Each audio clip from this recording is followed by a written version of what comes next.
ఈ లోకంలో ప్రేమించడము చాలా కష్టం. మరి ముఖ్యంగా మనల్ని తిట్టేవారిని, మనల్ని హింసించే వారిని, మనల్ని ద్వేషించే వారిని, మన శత్రువుల్ని. ఒకళ్ళు అన్నారు, ఏ శత్రువు గురించి అయితే మీరు ప్రార్థన చేస్తారో, ప్రేమతో ప్రార్థన చేస్తారో, ఆ శత్రువుని ఇంకా ద్వేషించడం అసాధ్యం అవుతుందంట. You understand? It is impossible to hate a person that you pray for. You understand?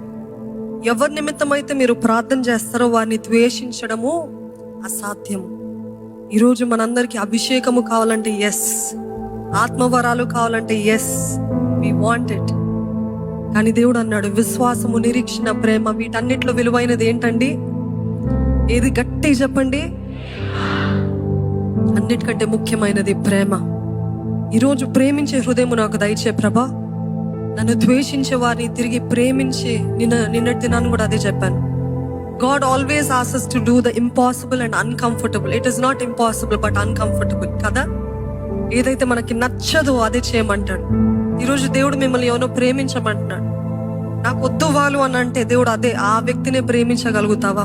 క్రీస్తు ప్రేమను చూపించగలుగుతావా? ఆత్మవరాలు కావాలంటావు. అందుకనే వాక్యంలో పౌలు భక్తుడు అంటాడు, ఎన్ని భాషలు మాట్లాడినా, ఆకాశం నుండి దేవదూతల భాషలు మాట్లాడినా, ఎన్ని చారిటీ వర్క్స్ చేసినా, ఎన్ని గొప్ప కార్యాలు దేవుని నామంలో చేసినా